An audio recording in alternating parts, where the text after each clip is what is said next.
এখানে খুব সুন্দর পারফর্ম করেছে শাকিব ভাই, দারুণ ডান্স করেছে।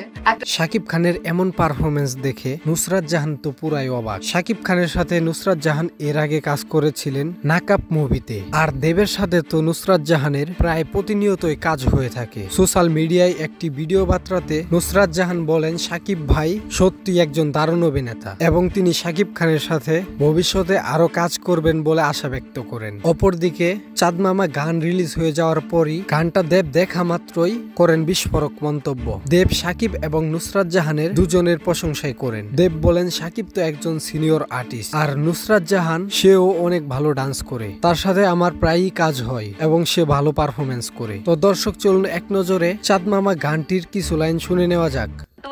দর্শক, গানটি কিন্তু সত্যি অসাধারণ হয়েছে। এখানে প্রীতম হাসানের কথা না বললেই নয়, তিনি গানটিকে যেভাবে গেয়েছেন সত্যি প্রশংসনীয়। দর্শক, আমি মনে করছি চাঁদ মামা গানটি ইউটিউবে 40 মিলিয়ন ছাড়িয়ে যাবে। আপনার কি মনে হয় 40 মিলিয়নে পাড়ি দিতে পারবেন চাঁদ মামা গানটি? সত্যি যদি আপনার কাছে এমনটি মনে হয় তাহলে এখনই কমেন্ট করে জানান, বা আপনার অনুমানে কত মিলিয়ন ভিউজ হতে পারে এই গানটিতে। আর গানটি কেমন লেগেছে সেটাও কিন্তু কমেন্টের মাধ্যমে জানাতে ভুলবেন না। আর অরিজিনাল গানের লিঙ্ক এই ভিডিও ডিসক্রিপশনে দেওয়া থাকবে, তো চাইলেও সেখান থেকে পুরো গানটা দেখে আসতে পারেন। চিল দেন, টাটা, বাই বাই।